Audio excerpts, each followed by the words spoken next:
Hello students, how are you? Fine. Okay. Today is our third chapter. Chapter number third, lecture number first. Accounting terminologies. Basic accounting terminologies. I had taught you 2 chapters. Okay. 2 chapters के अंदर मैंने हमको first chapter था जिसके अंदर हमने क्या पढ़ा था, accounting, meaning of accounting. Accounting से पहले हमने पढ़ा था बुक कीपिंग, बुक कीपिंग के बाद अकाउंटिंग, फिर उसके बाद अकाउंटेंसी के बारे में पढ़ा था। What is the meaning of book keeping, objective of book keeping, important of book keeping, goal of book keeping. Okay, उसके बाद हमने अकाउंटिंग और अकाउंटेंसी दोनों का मैंने क्या क्या था, मीनिंग बताया था, उसका डिफरेंस बताया था। अकाउंटिंग किसे कहते हैं और अकाउंटेंसी किसे कहते हैं। अकाउंटिंग के हमने क्या पढ़ा था, लिमिटेशंस पढ़े थे, इंपॉर्टेंस पढ़े थे, एडवांटेजेस भी स्टडी किया था। ओके, उसके बाद मैंने आपको कहा था कि अकाउंटिंग के अंदर हम लोग क्या करते हैं, फाइनेंशियल स्टेटमेंट प्रिपेयर करते हैं। फाइनेंशियल स्टेटमेंट बनाने के लिए हमें क्या करना पड़ता है, कुछ रूल्स और रेगुलेशन फॉलो करना पड़ते हैं। कोई भी अकाउंटेंट अपने दिल से तो फाइनेंशियल स्टेटमेंट नहीं बना सकता ना, अकाउंटिंग अपने दिल से नहीं कर सकता है। उसे अकाउंटिंग के लिए क्या होना चाहिए, नॉलेज होना चाहिए। और नॉलेज, वो तरीका उसे कौन बताता है, अकाउंटिंग प्रिंसिपल्स। अकाउंटिंग प्रिंसिपल मैंने कहा था वो 2 पार्ट में डिवाइड है, अकाउंटिंग कंसेप्ट्स में और अकाउंटिंग कन्वेंशन में। अकाउंटिंग कंसेप्ट्स के अंदर मैंने आपको 8 कंसेप्ट पढ़ाए थे। ओके, फिर उसके बाद मैंने आपको अकाउंटिंग कन्वेंशन पढ़ाया था। तो अकाउंटिंग कंसेप्ट और अकाउंटिंग कन्वेंशन आपको एक गाइड करते हैं, एक वे, एक रास्ता है, रास्ता दिखाते हैं आपको कि how to prepare the financial statement. लेकिन जब आप प्रैक्टिकली स्टार्ट करते हो अकाउंटिंग करना, जर्नल एंट्री स्टार्ट करना, पे लेजर वगैरह, तो अकाउंटिंग करना स्टार्ट करते तो उससे पहले आपको क्या होना चाहिए, कुछ चीज़ों की मालूमात होना चाहिए। जैसे कि मैंने आपको बुक कीपिंग के अंदर, अकाउंटेंसी के अंदर बीच में आपको मैं कैपिटल बता रहा था, ओके, डेटर्स के बारे में बताया था, क्रेडिटर्स के बारे में बताया था, गुड्स के बारे में बताया था, एसेट के बारे में बताया था। लेकिन इसका मैंने आपको एक शॉर्ट हिंट दिया था, पूरी डिटेल इन्फॉर्मेशन मैंने आपको इन चीज़ों के बारे में नहीं दिया था। जैसे एसेट्स क्या होता है, गुड्स क्या होता है, कैपिटल क्या होता है, डेटर्स क्या होते हैं, क्रेडिटर्स क्या होते हैं, ये सब जो बातें हैं इसे हम कहते हैं टर्मिनोलॉजीज। तो ये सब चीज़ें आपको डिटेल में मालूम होना चाहिए, अच्छे से मालूम होना चाहिए। ओके, ये सब क्या टर्मिनोलॉजीज। तो इसकी स्टडी मैंने आपको कहा था ना उस वक्त कि मैं आपको टर्मिनोलॉजीज जो है वो बहुत डीप में पढ़ाने वाला हूँ, तो उसी का चैप्टर ये है। मैं आपको बहुत सारे टर्मिनोलॉजी इसमें क्लियर कराने वाला हूँ, बहुत क्या, सब जितने अकाउंट्स के अंदर टर्मिनोलॉजीज है, छोटे छोटे स्मॉल जिसके बेस पे हम इंट्रीज करते हैं, ओके, जो यूज़ करते हैं हम लोग अकाउंटिंग के अंदर। तो हम क्या करेंगे, आज अकाउंटिंग टर्मिनोलॉजी स्टार्ट करेंगे। ओके, तो देखो, let's start the basic accounting terminologies. तो फर्स्ट देखो, आपका टर्मिनोलॉजीज का फर्स्ट क्या है। उससे पहले आपको मैं कुछ बातें बता रहा हूँ, ध्यान से सुनो। For preparing various books of account, है ना, हम लोग क्या करते हैं, अलग अलग अकाउंट्स के बुक्स बनाते हैं। मतलब अलग अलग बुक्स मतलब general entry, ledger, trial balance, okay, ये सब चीज़ें। इट बिकम नेसेसरी, ज़रूरी, फॉर अकाउंटेंट के लिए, टू अंडरस्टैंड, जानना, क्या, meaning of various accounting terminologies, अलग अलग अकाउंटिंग टर्मिनोलॉजी जानना ज़रूरी। इट हेल्प्स हिम, ये क्या करते हैं, मदद करते, to make the correct record of the all transaction. ये क्या करते हैं, आपकी हेल्प करेंगे, क्या करने के लिए, ट्रांजैक्शन के लिए, जनरल एंट्री, लेजर रिकॉर्ड करने में सही ढंग से, जनरल एंट्री, लेजर रिकॉर्ड करो करेक्ट मेथड से, करेक्ट तरीके से, मतलब करेक्ट वे करने के लिए आपको क्या करेंगे, टर्मिनोलॉजीज हेल्प करेंगे। Okay, it helps him to make a correct record of the all transaction. Okay, तो let's start the first accounting terminologies. तो उससे पहले मैं आपको हर एक बात बताता हूँ। ट्रांजैक्शन, ये भी टर्मिनोलॉजी से समझ लो। ये ट्रांजैक्शन वर्ड आपने लास्ट 2 चैप्टर में बहुत बार सुना होगा। ओके, तो सर ये ट्रांजैक्शन क्या होता है, वैसे मैंने आपको जब बता दिया था, लेकिन आपको यह डिटेल में उसका एक डेफिनेशन बता देता हूँ। Okay, transaction first, what is definition of transaction, meaning of transaction, exchange. हम लोग क्या करते, एक्सचेंज करते, क्या, गुड्स और सर्विस। ओके, सर गुड्स तो पता चलता है, ओके, आप मार्केट में जाते हो और क्या करते हो, कोई चीज़ क्या करते हो, खरीदते हो। ओके, उसे हम लोग क्या कहते हैं, गुड्स। और आप सर्विस मतलब क्या करते हो, सर हम क्या गुड्स ही खरीदते क्या, सर्विस नहीं खरीदते, खरीदते हैं ना।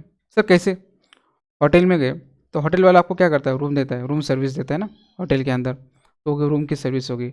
डॉक्टर के पास जाते हो, आपको कुछ चीज़ देता है कि नहीं, आपको चेक करता है तो वो आपको सर्विस देता है। टीचर के पास जाते हो, टीचर आपको कोई गुड्स बेचता है कि नहीं, वो आपको नॉलेज देता है। तो ये सब सर्विस हो गया। ओके, तो ये goods and service, okay, exchange of goods and service between two persons और पार्टीज।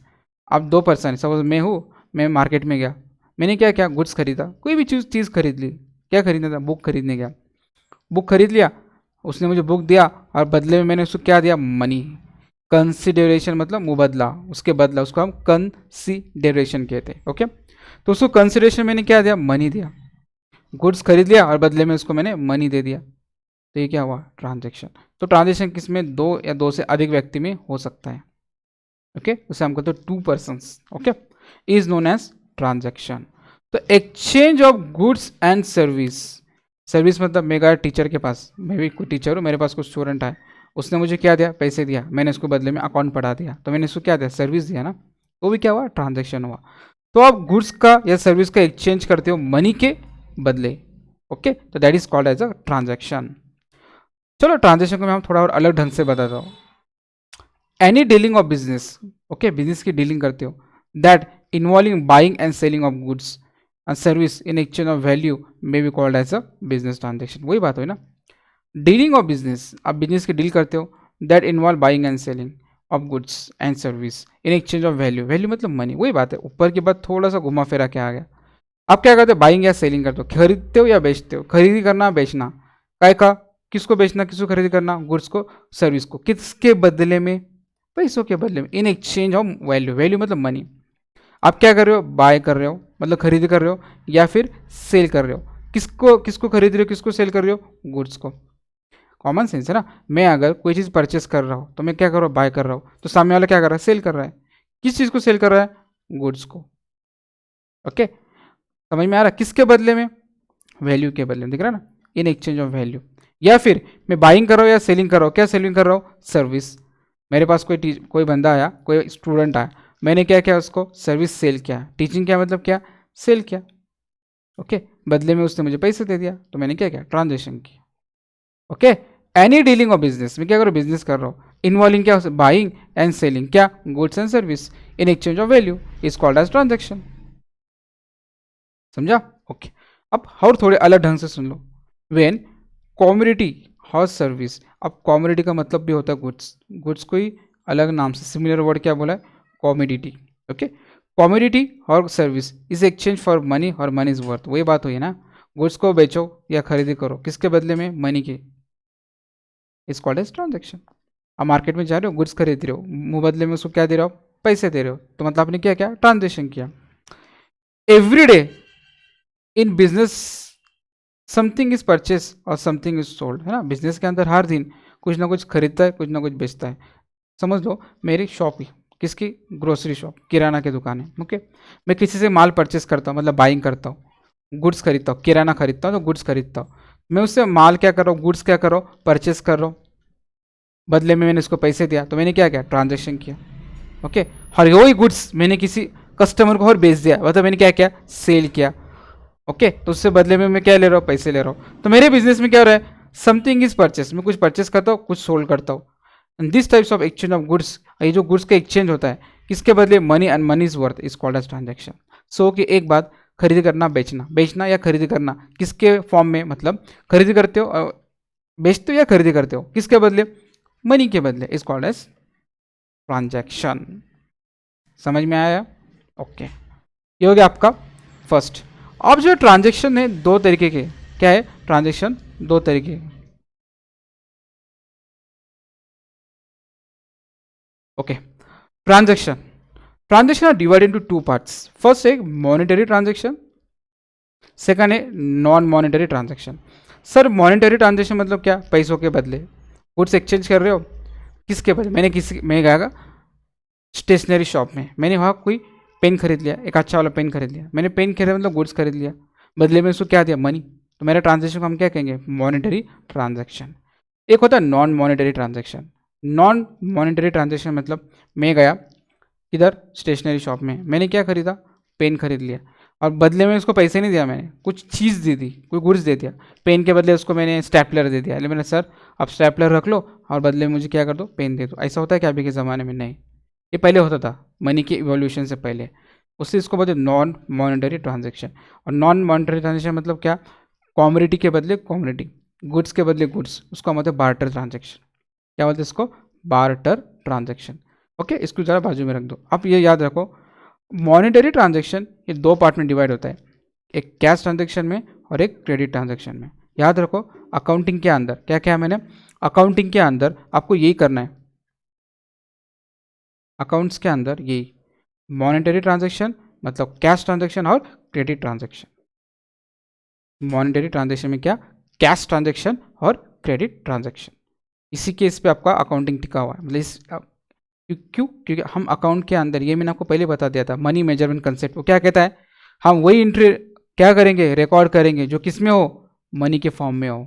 बताया था ना अकाउंटिंग प्रिंसिपल में, अकाउंटिंग प्रिंसिपल का जो अकाउंटिंग कंसेप्ट था उसमें चौथा पार्ट था मनी मेजरमेंट कंसेप्ट। वो क्या कहता है, बिजनेस में वही एंट्री रिकॉर्ड होगी जो क्या होगा, मनी के फॉर्म में होगा।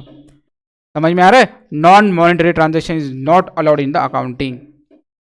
ओके, अब नेक्स्ट देखो, ये क्लियर हो गया। अब देखो, मैं आपको मॉनेटरी ट्रांजेक्शन का मतलब बताता हूँ, उसके बाद उसके जो पार्ट, दो पार्ट में डिवाइड है, कैश ट्रांजेक्शन और एक क्रेडिट ट्रांजेक्शन। तो हम वन बाय वन पढ़ेंगे। Okay, let's start the first monetary transaction. ये तो आपको बता चुका हो मीनिंग, और एक बार बता देता हूँ। द ट्रांजेक्शन, ट्रांजेक्शन मतलब तो आप सीख चुके हो पिछले इसमें 2 मिनट पहले। ट्रांजेक्शन मतलब क्या, buying and selling of goods. Transaction बोल दिया, समझ लेना आप क्या करो, बेच रहे हो या सेल कर रहे हो, क्या, गुड्स को या सर्विस को, किसके बदले, मनी के में, मनी के बदले। मनी के बदले मतलब ले रहे हो गुड्स और बदले में क्या दे रहे हो, पैसे दे रहे हो। Okay, the transaction which involve exchange of money, okay, और मनी इज वर्थ, मनी के बदले आप क्या कर रहे हो, गुड्स दे रहे हो। मैं मार्केट में गया, मैंने क्या खरीदा, बुक्स खरीद ली, बदले में उसको पैसे दे दिया, तो मैंने क्या किया, ट्रांजेक्शन।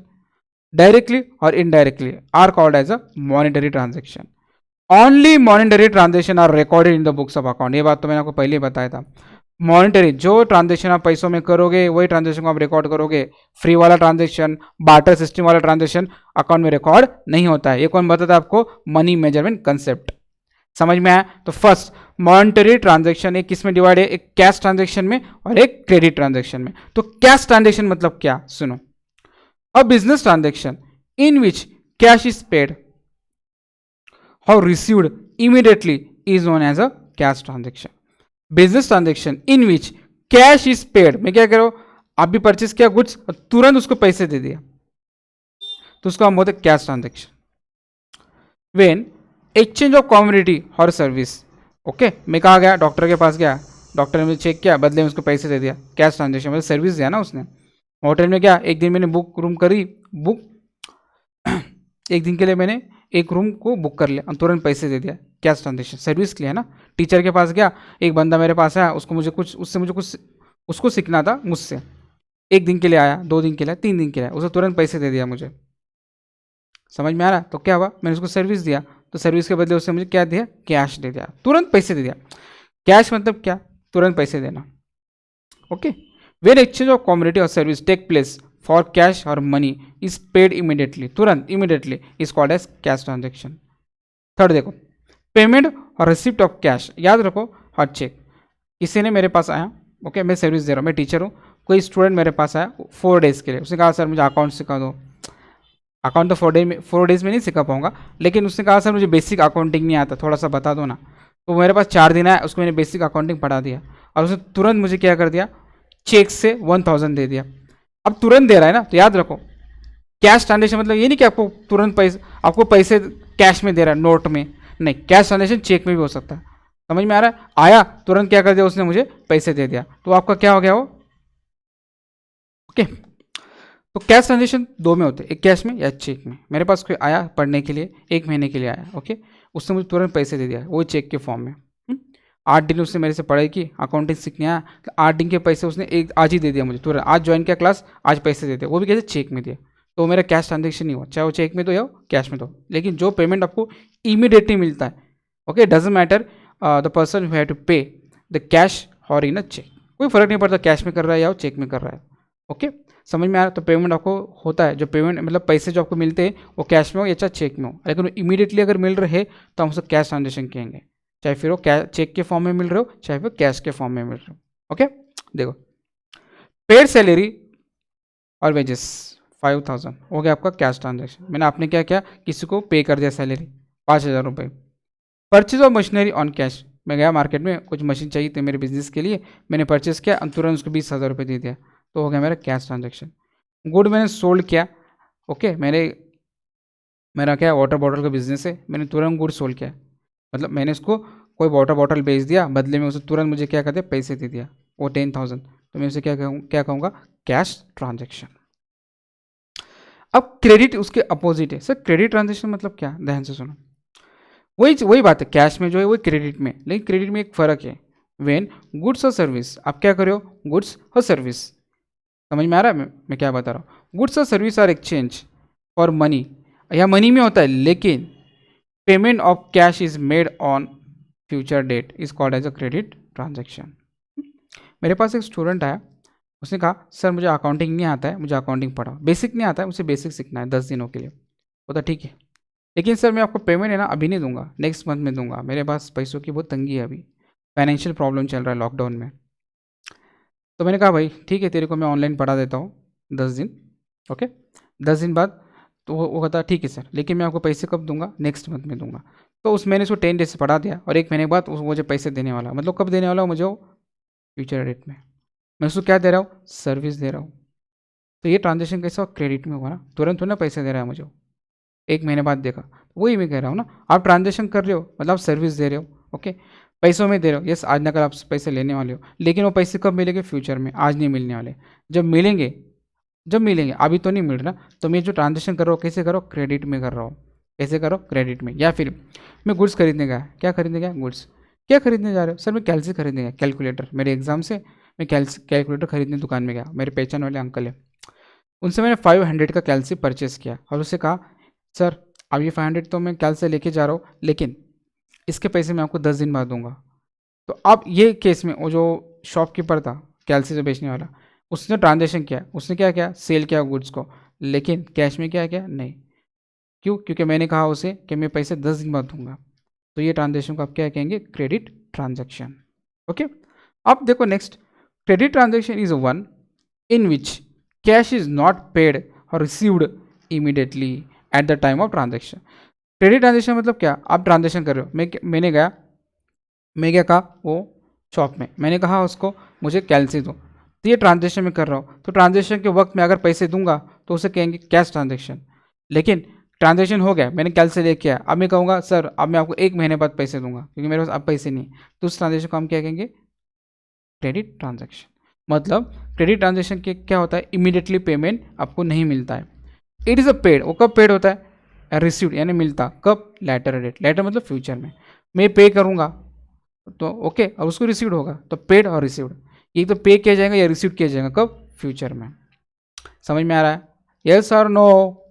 मैंने क्या किया, कैल्सी परचेस किया, किससे, शॉपकीपर से, तो कैल्सी आज परचेस किया 500 का, तो मैं पैसे कब देने वाला उसको, फ्यूचर में, ओके, मैं पे करूँगा और वो क्या रिसीव करेगा, तो ये पे का और ये पेड का और ये रिसीव्ड का, ये दोनों ट्रांजेक्शन है, ये क्या फ्यूचर में होने वाले हैं ना, समझे, मैं पे करूंगा और रिसीव करूंगा कब, फ्यूचर में, तो हम इसे क्या कहेंगे, credit transaction, got it, okay. Example, goods sold on credit 15,000 और गुड परचेस ऑन क्रेडिट 40,000। मैंने क्या किया, मेरी कंपनी वाटर बॉटल मैन्युफैक्चरिंग की, ओके, मैंने वाटर बॉटल क्या किया, मेरे गुड्स से मेरे लिए वो मैंने सोल्ड किए, किस पे, उधारी पे, तो मैं उसे क्या कहूँगा, क्रेडिट ट्रांजेक्शन। अरे वाटर बॉटल बनाने के लिए रॉ मटेरियल जो मैंने परचेस किया वो भी मैंने उधारी पे किया, मतलब क्रेडिट पे किया, तो उसे मैं क्या कहूँगा, क्रेडिट ट्रांजेक्शन। एक ही बात हो गया, आप परचेस कर रहे हो या सेल कर रहे हो, अगर उधारी पे कर रहे हो तो आपको वो ट्रांजेक्शन को आप क्या कहोगे, क्रेडिट ट्रांजेक्शन।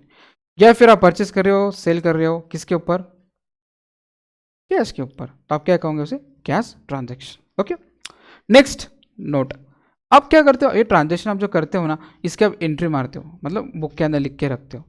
तो क्या होता है, recording of business transaction in proper form और method in the books of account is called as entry. Entry मतलब क्या, मैं कहता हूँ ना, इसकी एंट्री कर लो, उसकी एंट्री कर लो। एंट्री मतलब क्या, रिकॉर्ड करना, क्या रिकॉर्ड करना, बिजनेस ट्रांजेक्शन, किधर, बुक के अंदर, किस तरह से, प्रॉपर फॉर्म में, तो उसे हम क्या कहते हैं, entry. It is the first record of any business transaction in the books of account. जब कोई बंदा कैश में या क्रेडिट में हमारे से गुड्स परचेस करता है या सेल करता है, तो हम क्या करेंगे, मैंने अगर उससे गुड्स परचेस किया तो मैं बुक में लिख लूँगा, ओके, या फिर उसको सेल किया तो भी बुक में लिख लूँगा, उसको हम क्या कहते हैं, एंट्री, ओके। अब नरेशन क्या, एक्चुअली ये जो एंट्री नरेशन में जनरल एंट्री वापस से बार बताऊँगा, ये आप बता देता हूँ मैं, चलो इसको मैं बाद में बताता हूँ, ये आपका पार्ट नहीं है, मैं आपको थोड़े से फिर बताऊँगा, जब हम जनरल एंट्री स्टार्ट करेंगे तो मैं एक्स्ट्रा लूँगा वापस, ओके। अब सेकंड देखो आपका, एक तो मैंने पढ़ाया था मॉनेटरी ट्रांजेक्शन, ओके।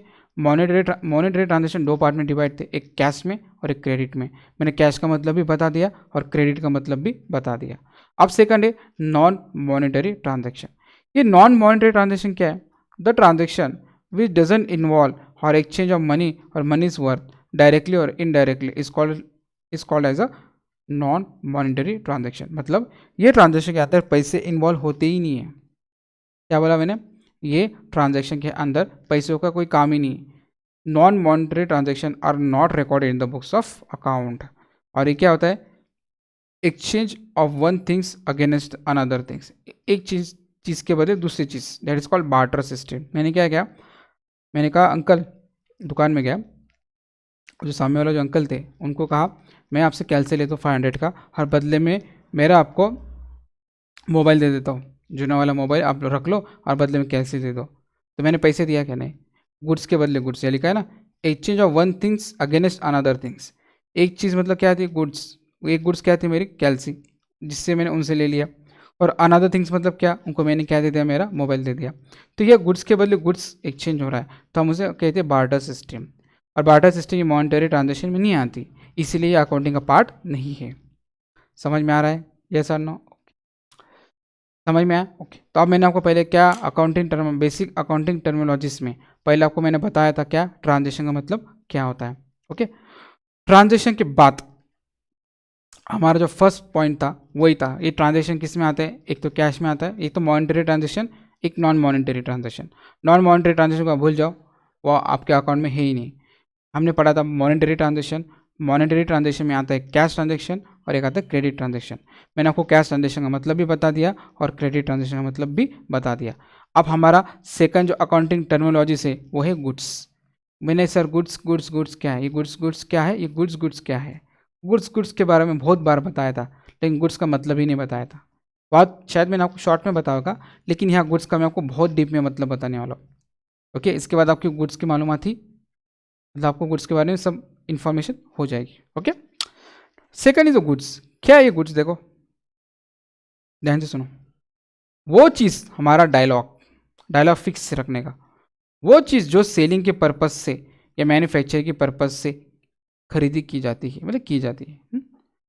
सुनो, गुड्स मतलब क्या, वो चीज़ जो हम क्या करते हैं बनाने के लिए, ओके, या परचेस करते हैं हम लोग उसको कई के लिए, बनाने के लिए, बाद में उसको क्या कर देते हैं, बेच देते हैं, हो गया आपका गुड्स। सर नहीं समझा, समझाता हूँ, ओके, ध्यान से सुनो। आपको एग्जांपल से समझो या डायरेक्टली बता दूँ, मैं आपको पहले ना एग्जांपल से बताता हूँ, फिर आपको सब ये रीड करके बताता हूँ एक एक करके, ध्यान से सुनो। सुनो, मेरी ना शॉप है, वैसे मैंने गुड्स मतलब बताया था, मैं एक बार बता देता हूँ। मेरी एक शॉप है, सर काय की शॉप है, मोबाइल की, इसके मोबाइल की, मेरे मोबाइल की शॉप के अंदर मोबाइल की मेरी दुकान है, ओके।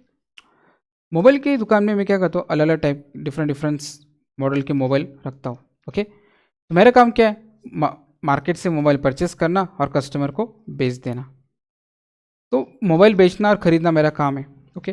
तो मोबाइल बेचने के लिए मैं क्या करूँगा, पहले ऐसे सड़क पे मोबाइल बेचूंगा क्या, नहीं, पहले मैं क्या करूँगा, शॉप खरीदी करूँगा, शॉप के अंदर अच्छे से फर्नीचर बनाऊँगा। फर्नीचर के बाद मैं क्या करूँगा, कस्टमर को बैठने के लिए अच्छे से फर्नीचर लूँगा, मतलब सोफ़ा चेयर खरीदी करूँगा, फ़ैन लगाऊँगा, एसी लगाऊँगा, बड़ी अच्छी दुकान बनाऊँगा, ओके। लैपटॉप खरीदूँगा रिकॉर्ड करने के लिए। तो मैं बिज़नेस के अंदर क्या बना रहा हूँ, फर्नीचर बना रहा हूँ, ओके, एसी खरीद रहा हूँ, लैपटॉप खरीद रहा हूँ। तो ये सब चीज़ें बेचने के लिए थोड़ी ना खरीद रहा हूँ, ये तो बिज़नेस करने के लिए खरीद रहा हूँ ना।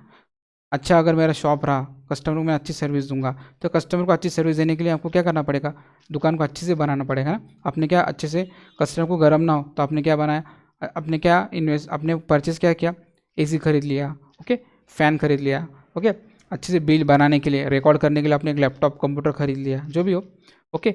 उसके बाद कस्टमर को बैठने के लिए आपने सोफ़ा खरीद लिया, मोबाइल को रखने के लिए आपने अच्छे से फर्नीचर बनवा लिया।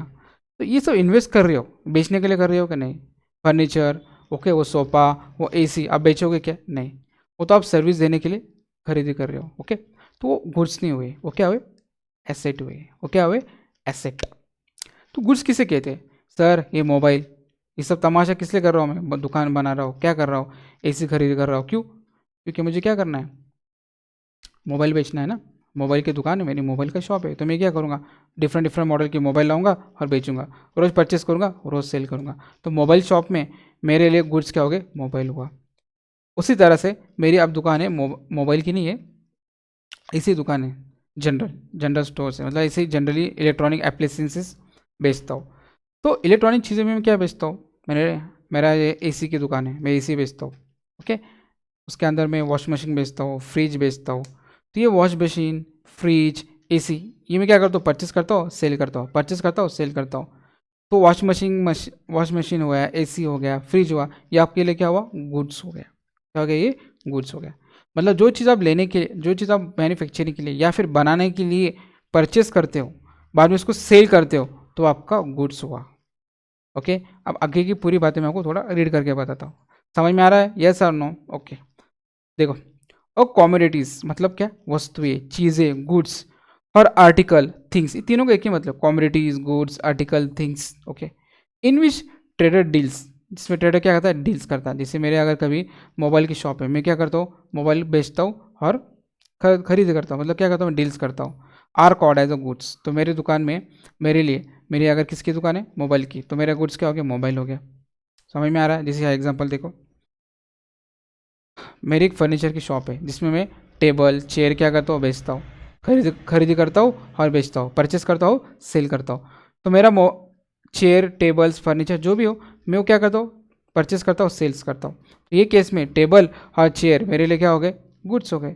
जो मैंने आपको पहले बताया था ना मोबाइल की एग्जांपल में, मोबाइल के एग्जांपल में मैंने फर्नीचर बनाया, टेबल परचेस किए, फर्नीचर परचेस किया, तो ये टेबल फर्नीचर मोबाइल शॉप के लिए क्या हुआ? एसेट हुआ। क्योंकि मैं मोबाइल शॉप के अंदर टेबल फर्नीचर थोड़ी ना बेचता हूँ, लेकिन टेबल फर्नीचर वाला जो टेबल फर्नीचर, वो कौन है? फर्नीचर डीलर है। वो क्या करता है? टेबल और फर्नीचर क्या करता है? बहुत सारे चेयर, टेबल, फर्नीचर जो भी हो वो सेल करता है। तो उसका लेना और बेचना काम ही है क्या? चेयर को, फर्नीचर को, ओके, सोफे को, जो भी हो। तो ये जो चीज़ें हैं, जो टेबल, चेयर, फर्नीचर, ये फर्नीचर डीलर के लिए क्या हो गया? गुड्स हो गए ना। ओके, मेरी कपड़े की दुकान है, मेरी किसका? मैं क्लोथ मर्चेंट हूँ। मैं क्या करता हूँ? क्लोथ सेल करता हूँ, तो क्लोथ मेरे लिए क्या हो गए? गुड्स हो गए ना। ओके, या फिर मैं बुक सेलर हूँ, किताबें बेचता हूँ, तो बुक्स मेरे लिए क्या हो गए? गुड्स हो गए। मेरी है स्टेशनरी की दुकान, मैं स्टेशनरी मर्चेंट हूँ। स्टेशनरी मतलब क्या? एक छोटा मोटा शॉप है स्टेशनरी का। स्टेशनरी के अंदर pen, pencil, stapler, scale, carbon paper, ये सब मेरे लिए क्या हो गए? गुड्स हो गए। क्योंकि ये पेन, पेंसिल, पट्टी, स्केल, कार्बन पेपर मैं लेता हूँ, ओके, होलसेलर से खरीदता हूँ, बाद में क्या करता हूँ? कस्टमर को सेल कर देता हूँ। समझ में आ रहा मैं क्या बता रहा हूँ? यस और नो? ओके, तो गुड्स का सीधा सिंपल मतलब है वो चीज़ जो सेलिंग के पर्पस से क्या परचेस या मैन्युफैक्चरिंग की जाती है। देखो, दो commodities which are bought to resell, वही बात हुई ना। मैंने क्या किया? कोई चीज़ खरीद रहा हो, कई के लिए? बेचने के लिए। ओके, आर कॉल्ड है, सॉरी, और पैकिंग एंड सेलिंग और use for manufacturing of production. मतलब मैंने क्या कर रहा हूँ? कोई चीज़ रॉ मटेरियल परचेस कर रहा हूँ, उसको बना रहा हूँ, फिर पैक कर रहा हूँ, फिर बेच रहा हूँ, तो रॉ मटेरियल, वो चीज़, वो भी मेरे लिए क्या होगी? गुड्स हो गई। समझ में आ रहा है? Yes. This are this are purchase और manufacture for the purpose of sale and to earn profit. मतलब ये जो पर्पज़ क्या है हमारा मैन्युफैक्चरिंग करने का, माने बेचने का, क्या पर्पज़ है? प्रॉफिट कमाने का। तो सो की एक ही बात है, गुड्स का मतलब क्या होता है? वो चीज़ जो आप क्या करते हो? बेचते हो, खरीदते हो और बेचते हो, that is called as goods. Okay, देखो, फिर वही बात आई, books are sold, sorry, books are goods for the book seller, वही बात लास्ट एग्जांपल थी। ये शायद मैंने वही पीछे का रिटर्न लिया है। समझ में आया? ओके, देखो, stationery shop owner has a 500 pens. ध्यान से सुनो, मेरा स्टेशनरी शॉप है, मेरे पास कितने पेन है? 500 पेन, कहीं के लिए? सेल करने के लिए। दिस आर गुड्स, तो ये पेन मेरे लिए क्या हो गए? गुड्स हो गए। लेकिन ये 6 पेन में से 6 pens which he use in a shop for writing और preparing bill are stationery for him. ध्यान से सुनो, मेरी है मैंने कहा था ना मेरी किसकी दुकान है, मोबाइल की। मोबाइल की दुकान के अंदर मेरे पास स्टेशनरी तो होगी ना। मोबाइल शॉप के अंदर मैं पेन लूँगा काहे के लिए, बिल बनाने के लिए। ओके, उसके बाद मेरे पास एक बुक है, उसके बाद मेरे पास स्केल भी है, स्टेपलर भी है। ओके, बिल को स्टेपल वगैरह करने के लिए। तो मोबाइल की दुकान में ये पेन, स्केल, स्टेपलर, ये क्या होगी, स्टेशनरी होगी। लेकिन स्टेशनरी की शॉप में ये पेन, पट्टी, pencil, scale, stapler, carbon papers, ये सब क्या हो गए, स्टेशनरी हो गए। उसके लिए क्या हो गया, गुड्स हो गया। क्या हो गया उसके लिए, गुड्स हो गए। किसके लिए, स्टेशनरी शॉप के लिए। लेकिन स्टेशनरी शॉप वाला क्या करता है, 500 पेन में से 6 पेन साइड में निकाल लेता है। हर वो पेन काय के लिए यूज़ करता है, बिल बनाने के लिए। ओके, लिखने के लिए, बिल प्रिपेयर करने के लिए। तो 500 पेन में से जो 6 पेन उसने बाजू में निकाल लिया, काय के लिए, बिल पे करने के लिए, सॉरी बिल बनाने के लिए। तो वो 6 पेन को हम क्या मानेंगे, स्टेशनरी मानेंगे, तब गुड्स नहीं मानेंगे। सर नहीं समझ में आ रहा है, समझा, कुछ बात नहीं है। मैं क्या बता रहा हूँ, मेरी स्टेशनरी शॉप है, मेरे पास 500 पेन है। मैंने पेन काय के लिए खरीदा, बेचने के लिए। तो 500 पेन को मैं क्या कंसिडर करूँगा, गुड्स। लेकिन 500 पेन में से 6 पेन मैंने बेचने के लिए नहीं रखा, वो अपने लिए रखा, बिल प्रिपेयर करने के लिए, लिखने के लिए, कुछ काम के लिए। तो वो 6 पेन्स मेरे लिए स्टेशनरी बन जाएंगे, गुड्स नहीं बनेंगे, क्योंकि उसमें बेच नहीं रहा हो। समझ में आया। उसी तरह से वेजिटेबल मार्केट है ना, द वेजिटेबल मार्केट के लिए जो वेजिटेबल सेलर है, ओके, जो वेजिटेबल्स सेल करता है, उसके लिए जो जो भी वेजिटेबल्स हो उसके लिए गुड्स हो जाएगा। और हमारे लिए क्या होगा, हमारे लिए कुछ नहीं होगा। वो जो बेच रहा है उसके लिए गुड्स होगा और हम खरीद लेंगे। समझ में आ रहा है, यस और no. The vegetable which you buy from the market are goods for the seller और शॉप ओनर। वेजिटेबल मार्केट के लिए या शॉप ओनर के लिए वो वेजिटेबल क्या हो जाएंगे, गुड्स हो जाएंगे। समझ में आया, यस और नो। तो आई थिंक सो आपको गुड्स का मतलब समझ में आ चुका है। गुड्स मतलब क्या, वो चीज़ जो आप क्या करते हो बिजनेस में सेलिंग के लिए, या परचेस क्यों करते, सेल करने के लिए। समझ में आ रहा है, यस और नो। और एग्जांपल देखो, मेरी वाटर बॉटल की दुकान, मैंने कहा था ना आपको। तो वाटर बॉटल की दुकान, सॉरी मतलब वाटर बॉटल की मेरी कंपनी है, पटेल मैन्युफैक्चरिंग, जिसके अंदर मैं वाटर बॉटल बनाता हूँ। ये जो वाटर बॉटल में जो बनाता हूँ, मैन्युफैक्चरिंग करता हूँ इसकी, तो उसके लिए मैं पहले क्या करता हूँ, रॉ मटेरियल परचेस करता हूँ। फिर रॉ मटेरियल परचेस करने के बाद अब यहाँ मैं क्या कर रहा हूँ, लेके बेच रहा हूँ कि नहीं, रॉ मटेरियल बनाता हूँ, सॉरी खरीद करता हूँ, उसको मैं क्या करता हूँ, मैन्युफैक्चरिंग करता हूँ, फिर सेल करता हूँ। तो मेरे शॉप के अंदर, पटेल इंडस्ट्रीज़ के अंदर, ये वाटर बॉटल क्या हो गए, गुड्स हो गए। और ये वाटर बॉटल में कैसे बनाता हूँ, मशीन के अंदर, बड़े बड़े मेरे CNC VMC अलग अलग टाइप की मशीन से। तो CNC BMC मेरे लिए गुड्स नहीं है, क्योंकि मैं मशीन थोड़ी ना बेचता हूँ। वो तो मैं मशीन खरीदी किसके लिए, गुड्स बनाने के लिए, वाटर बॉटल बनाने के लिए। तो मेरी कंपनी के अंदर ये मशीन्स क्या हो गई, फिक्स एसेट हो गए। और मैं क्या कर रहा हूँ, वो रॉ मटेरियल परचेस करके वाटर बॉटल बना रहा हूँ। तो वाटर बॉटल मेरे लिए क्या हो गई, गुड्स हो गए। सिंपल है, गुड्स मतलब क्या, आप परचेस करते हो सेल करने के लिए। जो चीज़ आप परचेस नहीं करते हो अपनी कंपनी में, आप यूज़ करते हो काहे के लिए, प्रोडक्शन के लिए या अपने खुद के काम के लिए, कंपनी के काम के लिए, तो अब उसे हम क्या कहेंगे, गुड्स, सॉरी उसे हम क्या कहेंगे, एसेट। समझ में आया, ओके नेक्स्ट। अब तो मैंने गुड्स के बारे में बता दिया, ओके।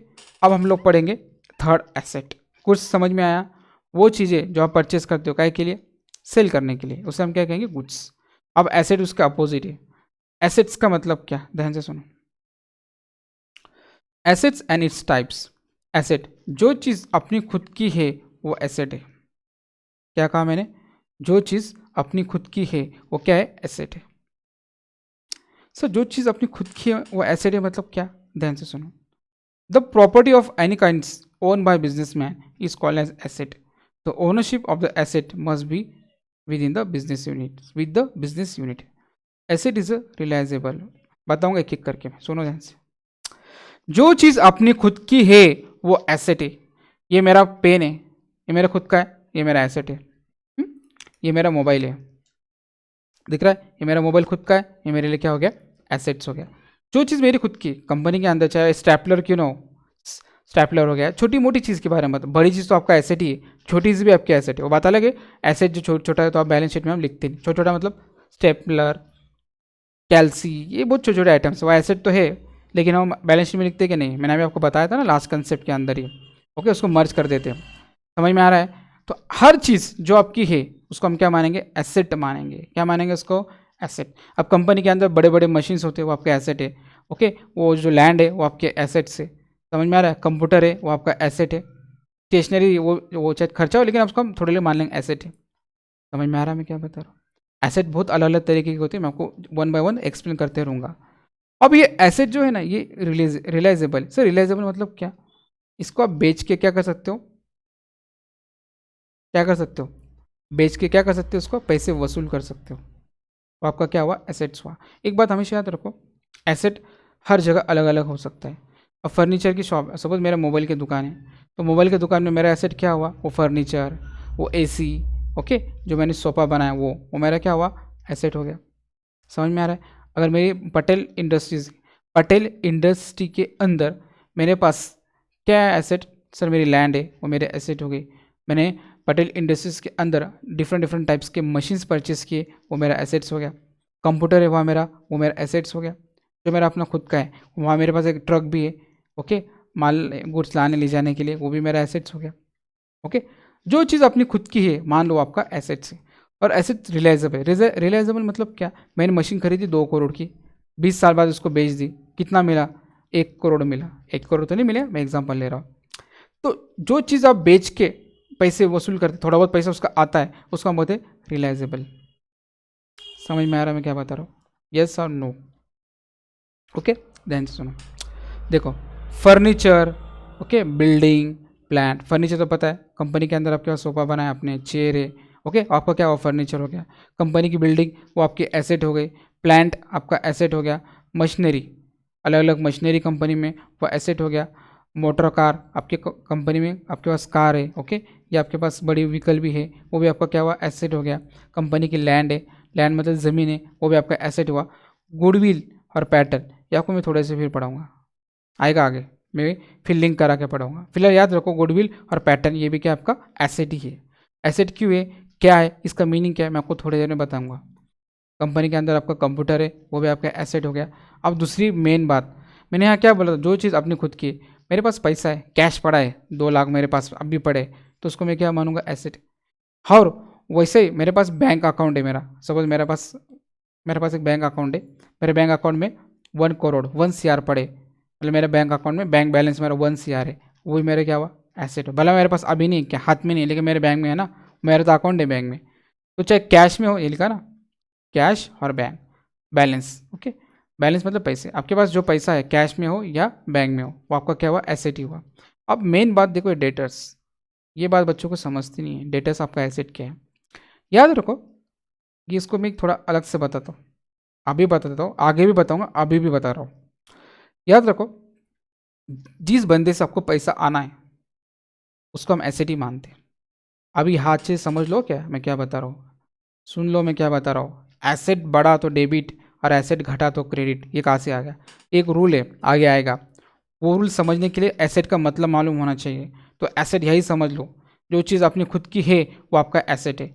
सर ये डेटर क्या होता है, वो तो खुद का थोड़ी ना है, तो बताता हूँ। डेटर मतलब क्या,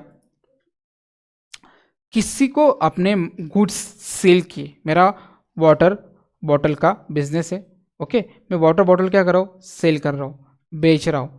मैंने किसी बंदे को, सपोज मिस्टर ए, इसको मैंने क्या किया, 10,000 के, कितने, 10,000 के वाटर बॉटल बेच दिया। और कहा, उसने मुझे कहा कि ये जो 10,000 मैं आपको कब दूंगा, 2 मंथ्स के बाद दूंगा, 2 मंथ के बाद दूंगा, 2 महीने के बाद दूंगा। तो ये जो मिस्टर ए है, जो पटेल हो, पटेल इंडस्ट्री जो मेरी कंपनी है, मुझे 2 महीने बाद ये बंदे से कितने पैसे आने वाले हैं, 10,000।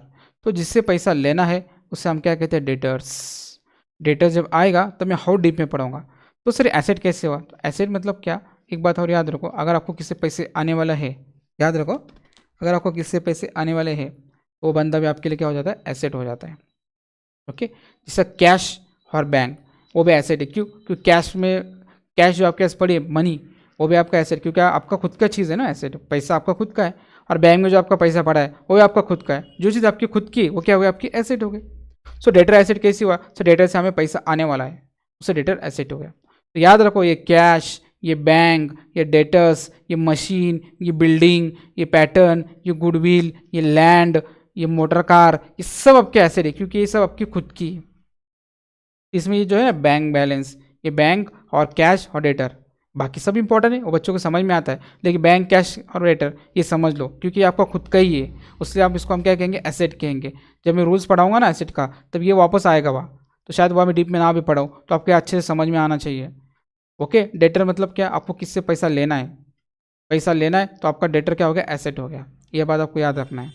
ओके, तीसरा हो गया ऑफिस प्रीमाइसेस, आपके ऑफिस की जगह, वो भी क्या है, एसेट है। कल आप बेचोगे तो आपको उससे पैसे आएगा, कॉमन सेंस है। एक बात आपने गौर की क्या, ये जो फर्नीचर है, ये बिल्डिंग है, ये मशीनरी, ये प्लांट है, ये मोटर कार है, अगर इसको बेचोगे ना तो आज ना कल इससे पैसा आने वाला, बेच के भी इसकी वैल्यू आएगी ना, उसलिए एसेट को रिलाइजेबल कहा है। कि डेटर से भी आज ना कल क्या आने वाला, पैसे आने वाले हैं ना। आपने कुछ गुड्स सेल किया उसको मिस्टर ए को, तो डेटर से आपको आज ना कल 10,000 रुपये आने वाले 2 महीने बाद। तो ये जिस तरह से इससे भी सेल करके आपको आज ना कल पैसे आने वाले, उसी तरह से डेटर से भी आपको क्या आने वाले, आज ना कल पैसे आने वाले। तो एक बात मान लो, क्या हो गया आपका, एसेट हुआ, जिससे आपको पैसे आने वाले वो आपका एसेट ही हो गया। Asset is realisable. Got it, yes और नो, समझ में आ रहा है? ओके, फिर आपको एक बार रिवाइज कर देता हूँ। एसेट मतलब जो चीज़ आपकी खुद की है वो आपका क्या हुआ, एसेट हुआ। चाहे फिर कैश हो, चाहे फिर बैंक में पैसा पड़ा हो, चाहे फिर डेटर से पैसा लेना हो, चाहे बिल्डिंग हो, फर्नीचर हो, मशीनरी हो, गाड़ी हो, वो सब आपका खुद का है, उसलिए आप उसको एसेट मानोगे। ओके, अब एसेट्स के टाइप्स आते हैं, different types of assets. Sir अलग अलग टाइप्स बताओ एसेट की, क्या है? Kinds of asset, fix asset और फिर non current asset. Non current asset भी कहते हैं, लेकिन जो पॉपुलर वर्ड है वो फिक्स एसेट ही। सर ये फिक्स एसेट क्या है, ये फिक्स एसेट क्या है, फिक्स मतलब क्या, बताओ। सुनो, वो एसेट जो रीसेल नहीं होते, लेकिन वो मैन्युफैक्चरिंग और सर्विस के लिए यूजफुल होते हैं। सर नहीं समझा, सुनो एग्जाम्पल के साथ बताता हूँ। देखो ये दिख रहा है, ये लैंड, ये बिल्डिंग, ये मशीनरी, मेरी खुद की कंपनी पटेल इंडस्ट्री, जो मैंने आपको बताया मेरे खुद की है नहीं, बता रहा हूँ, एग्जांपल लिया मैंने यहाँ। लैंड, बिल्डिंग, मशीनरी, ये क्या है मेरी कंपनी के अंदर। मेरी कंपनी जो खड़ी है किसके ऊपर, ज़मीन के ऊपर। फिर मैंने बिल्डिंग मानी है, फिर मेरे अलग अलग टाइप की क्या है, मैंने मशीन वहाँ एस्टेब्लिश किए, वो मशीन के थ्रू मैं क्या बनाता हूँ, वाटर बॉटल बनाता हूँ और पैसे कमाता हूँ। तो ये लैंड, बिल्डिंग और ये मशीनरी, इसको आप सेल करते हो क्या? नहीं। ओके, ये मशीनरी है, इसके ज़रिए मैं क्या बनाता हूँ, मैन्युफैक्चरिंग करता हूँ ना, वाटर बॉटल बनाता हूँ, यह लिखा ना मैंने। वो ऐसे जो रीसेल नहीं होते, अब लैंड बिल्डिंग मशीन थोड़ी ना बेचते हैं, वो मैन्युफैक्चरिंग के लिए यूज़फुल होती है। तो बिल्डिंग और लैंड के ऊपर मैंने क्या बनाया, बिल्डिंग के अंदर मैंने क्या बनाया, मशीन, सॉरी बिल्डिंग के अंदर मैं क्या करो, मशीन के अंदर क्या है, वाटर बॉटल, मतलब मशीन की हेल्प से मैं क्या बना रहा हूँ, वाटर बॉटल। और ये तीनों चीज़ क्या हो रहे, वाटर बॉटल बनाने के लिए हेल्प कर रहे हैं ना। ये जो लैंड और बिल्डिंग ये इनडायरेक्टली हेल्प कर रहे हैं, और मशीनरी डायरेक्टली, मशीन का यूज़ करके आप क्या बना रहे हो, वाटर बॉटल। तो मेरा कहने का मकसद ये है, वो एसेट जो रीसेल नहीं होते, लेकिन वो एसेट के हेल्प से आप क्या बनाते हो, प्रोडक्ट। मेरा प्रोडक्ट क्या है, वाटर बॉटल। तो मेरे लिए ये चीज़ें क्या हो गए, एसेट हो गए। लैंड, बिल्डिंग, मशीनरी, ये सब क्या हो गए, एसेट। तो मैंने फिक्स एसेट क्यों बोला, क्योंकि बेचते थोड़ी ना। आपने एक बार मशीन खरीदी तो 10-10 साल यूज़ करते हो, बिल्डिंग खरीदी तो कई साल तक चलती है, वो थोड़ी ना बेचते हो। जो चीज़ हम बेचते नहीं, आज ना कल बेचेंगे, लेकिन कई सालों बाद बेचेंगे ना, रोज रोज थोड़ी ना बेचते, ये फिक्स है। इसको हम क्या कहते हैं, फिक्स एसेट। समझ में आ रहा है? देखो लिखा है, the assets which gives a long time benefit. एक बार आपने मशीन खरीदी, पता नहीं वो मशीन से आप कितने पैसे कमा लोगे। एक बिल्डिंग खरीद ली, पता नहीं बिल्डिंग के अंदर जितना काम करोगे उतना कितने साल तक आपको बिल्डिंग फायदा पहुंचाएगी। The asset which gives a long term benefit to business, business को उससे बहुत लॉन्ग टर्म तक फायदा होता है, is called as a fix asset. The asset which have real existence, asset दिखती है हमें, बिल्डिंग दिख रही है, देखो बिल्डिंग, इतनी बड़ी बिल्डिंग है मेरी खुद की। लैंड है, वो ज़मीन दिख रही है, लैंड दिख रही है ना, यस। मशीन, मैंने बड़े बड़े CNC VMC लेजर कटिंग अलग अलग मशीन खरीद के रखी, वो भी दिख रही है मुझे आंखों के सामने। The asset which have real existence and are fixed by the nature and give the benefit to the business for long time of more than the 1 year is called as fixed asset. Common sense, एक बार आप कोई machine खरीदोगे, luggage तो नहीं बेचोगे, कई साल use करोगे, 2 साल 3 साल 4 साल 5 साल यूज़ करोगे ना। तो आप फिक्स एसेट हम उसे कहते हैं जिसका बेनिफिट आपको, यह लिखा है देखो, मोर देन 1 ईयर, 1 साल से ज़्यादा हो रहा है, तो वो एसेट को हम कहेंगे fix asset. This asset exist in the business more than 1 year, और ये एसेट बिजनेस के अंदर बहुत दिन तक रहता है। 1 साल तो हमारा मिनिमम बताया, लेकिन हम कोई कॉमन सेंस है ना, एक बार आप कोई चीज़ खरीदते हो जिसके हेल्प से आप प्रोडक्शन करते हो, लगेज तो नहीं बेचते उसको, वो मशीन को आप कई सालों तक यूज़ करते हो, तो वो मशीन, वो चीज़ आपके लिए क्या बन जाती है, fix asset. This asset are purchase for long use of the business and not for the sale purpose. ये मशीन मैंने जो परचेस किया था सेल के लिए, ये बिल्डिंग परचेस किया था सेल करने के लिए नहीं, लैंड परचेस किया था सेल करने के लिए नहीं, लैंड हो गया, ये बिल्डिंग हो गया, ये मशीनरी हो गया, आप इसको रीसेल नहीं करते, एक बार खरीद लिए तो कई साल तक यूज़ करते हो। ये लैंड बिल्डिंग मशीनरी का यूज़ करके आप क्या बनाते हो, प्रोडक्ट बनाते हो। तो मतलब लैंड बिल्डिंग मशीनरी इसके हेल्प से आप मैन्युफैक्चरिंग करते हो। ओके, तो हम इसे क्या कहेंगे, फिक्स एसेट। समझ में आ रहा है, यस और नो? ओके, समझ में आ रहा है? ओके, अब ये जो आपका फिक्स एसेट है ना, दो पार्ट में डिवाइड है। कितने पार्ट में, दो। तो दो पार्ट में कैसे, देखो, एक है आपका टेंजिबल एसेट और एक है आपका इनटेंजिबल एसेट। तो टेंजिबल का मतलब क्या होता है सुनो, और इनटेंजिबल का मतलब क्या होता है वो भी सुनो। Such asset which can be touched, seen and felt and moreover then they have real existence are called as a tangible asset. Touch मतलब क्या, व्हीकल को आप हाथ लगा सकते हो ना, बिल्डिंग को यस, फर्नीचर को यस, लैंड को लगा सकते हो हाथ। सी मतलब क्या, देख भी सकते हो उसको, दिख रही है ना, दिखती है ना मशीन, व्हीकल, लैंड। ओके, और फील्ड फील्ड मतलब महसूस भी कर सकते हो, दिखता है, हाँ देखो मशीन है, उसको महसूस कर रहा हूँ मैं। And more ever then they have real exist, उनका रियल एग्जिस्टेंस है ना, मतलब असली में है, अपने सामने दिख रहे हो, उसलिए हम उसको कहेंगे टेंजिबल एसेट। ओके, और इनटेंजिबल इसके अपोजिट है, the asset which do not have the physical existence and they cannot be seen, touched, but they help to earn the profit। ये बहुत इंपॉर्टेंट है। जैसे कि फिक्स एसेट है, लैंड बिल्डिंग मशीनरी, इसकी मदद से आप प्रॉफिट कमाते हो। ओके, उसी तरह से ऐसे भी कोई एसेट है जो दिखती नहीं है भी नहीं, वो रियल एग्जिस्ट में आंखों के सामने दिख रहे नहीं हो, सिर्फ फील होते हो, पर उससे हमें क्या होता है, बहुत प्रॉफिट होता है, बहुत फायदा होता है। तो हम ऐसे एसेट को क्या कहेंगे, इनटेंजिबल एसेट। एसेट का मतलब क्या, जिसका यूज़ करके आप प्रोडक्ट मैन्युफैक्चरिंग करते हो और आप पैसे कमाते हो, प्रॉफिट अर्न करते हो, वो आपका एसेट हुआ। ओके, लेकिन कुछ एसेट ऐसे जो टेंजिबल है, जो दिखते हैं हमें, जिसकी हेल्प से आप क्या करते हो, प्रोडक्ट को मैन्युफैक्चरिंग करके पैसे कमाते हो। और कुछ एसेट ऐसे भी है जो दिखते नहीं है, टच भी नहीं कर सकते हम उसको, फिर भी वो एसेट की वजह से हम लोग पैसे कमा रहे हैं, अच्छा खाता अर्न कर रहे हैं प्रॉफिट। तो हम ऐसे एसेट को क्या कहेंगे, इनटेंजिबल एसेट। सर फटाफट एग्जांपल बताओ ना, कौन कौन से एसेट है, एग्जांपल सुनो। मैं उल्टा चलता हूँ, फर्स्ट है गुडविल। अब गुडविल शायद आपके लिए फर्स्ट आया होगा, पहले मैंने बताया कि नहीं मुझे मालूम नहीं बताया होगा मैंने। गुडविल मतलब क्या, नाम, रेपुटेशन। अब मोबाइल की दुकान में जाते हो, मोबाइल की दुकान में एक होता है आपका, अलग अलग टाइप के मोबाइल होते हैं, मैं नाम नहीं लूँगा। अगर आपको ब्रांड है चाहिए तो आप क्या करते हो, सर एप्पल। तो एप्पल खरीदने के लिए आप सोचते हो ज़रा भी, आपको पता है एप्पल अच्छा ही है, उसके अच्छी खासी तगड़े अमाउंट भी देते हो, 30 40 50 हज़ार से एप्पल स्टार्ट होती है उसकी स्टार्टिंग प्राइस। तो आप उसके एप्पल का मोबाइल परचेस करते हो तो आपके दिमाग में एक ज़रा बराबर भी डाउट नहीं आता है क्या, कि इसमें कुछ फॉल्ट तो नहीं है, ये चलेगा तो नहीं, ये लेने से मुझे फ़ायदा तो नहीं, क्योंकि मालूम एप्पल एक बहुत ब्रांडेड कंपनी। तो आप क्या करोगे, एप्पल तुरंत खरीद लोगे। उसके अलावा कोई दूसरी कंपनी की खरीदते हो तो आप 100 बार सोचोगे, ये कंपनी का खरीदो कि वो कंपनी का खरीदो, इसका खरीदो उसका खरीदो। एक मेरा बोलने का ये मकसद है, मैं किसी को बदनाम नहीं कर रहा हूँ, मैं इसे ये बता रहा हूँ गुडविल मतलब क्या, नाम, रेपुटेशंस। ओके, आपको बर्गर खाना है तो बर्गर बहुत से दुकान वाले बनाते हैं, लेकिन मैकडी में जाओगे तो मैकडी का बर्गर तो क्या है, 100 रुपये का बेचेगा तो आप उससे खरीद लोगे, पूछोगे भी नहीं उसको इतना महंगा क्यों, क्योंकि नाम है उसका। और नाम पे क्या कर रहा है, पैसे कमा रहा है, अच्छा खाता प्रॉफिट अर्न करना है। कितने सारे लोग उसके पास आ रहे सिर्फ नाम की वजह से। गाड़ी अगर परचेस करनी है, BMW 2 करोड़ की है, मान लो 2 करोड़ की, उसकी स्टार्टिंग प्राइस मुझे नहीं पता कितनी है, तो आप BMW खरीदते हो सोचोगे क्या, खरीद लो, अगर BMW नाम है, ब्रांड है, खरीद लो। ये नाम को, रेपुटेशन को हम गुडविल कहते हैं। ये गुडविल के हेल्प से आपको क्या होता है, बहुत आपको अच्छे खाती अर्न हो जाता है। देखो बहुत सारे क्लासेस भी है, स्कूल से, कॉलेजेस से, इनके नाम भी बहुत होते हैं। इनके नाम से ही बहुत सारे लोग क्या आते, बहुत सारे स्टूडेंट इनके पास एडमिशन भी लेते, अच्छी खाती फीस भी वसूल होती इनसे। तो नाम की वजह से कोई भी चीज़ को, ऑर्गेनाइजेशन को क्या होता है, प्रॉफिट होता है। क्या होता है, प्रॉफिट होता है। तो ये प्रॉफिट को, ये जो प्रॉफिट होता है, अब मुझे बताओ, मैकडी एक नाम है, तो सर वो दिख रहा है, नाम दिख रहा है, लेकिन उसको टच नहीं कर सकते सर, नाम को टच नहीं कर सकते। नाम नहीं बता रहा हूँ, गुडविल बता रहा हूँ, एक रेपुटेशन। आपके दिमाग में एक चीज़ बैठ गई, सर नाम है वो चीज़ का, बहुत फेमस है, वो चीज़ दिमाग में आती है ना, तो बस काम ही खत्म, हम कुछ सोचते नहीं, डायरेक्ट जाके वो चीज़ खरीद लेते। ओके, तो नाम, अरे कुछ नाम ऐसे होते बहुत खराब है, ये गंदा सब खराब, इसके पास कुछ कुछ खास नहीं मिलता है। खाने की चीज़ हो या कोई परचेस करने की चीज़ हो, तो हम लोग उसे लेते नहीं क्योंकि उसका नाम खराब है, उसको गुडविल ही नहीं है उसको, तो उसका धंधा भी नहीं होता है, उसका बिजनेस भी नहीं होता है, वो प्रॉफिट भी कमा नहीं पाता है, तो उसका गुडविल है ही नहीं, तो कहाँ से कमाएगा। ओके, तो मैंने गुडविल के आपको अलग अलग तरीके के एग्जाम्पल बता दे। समझ में आ रहा है गुडविल मतलब क्या, एक रेपुटेशन।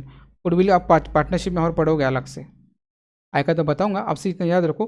गुडविल का मतलब क्या होता है, एक रेपुटेशन। रेपुटेशन आपको दिखती नहीं है।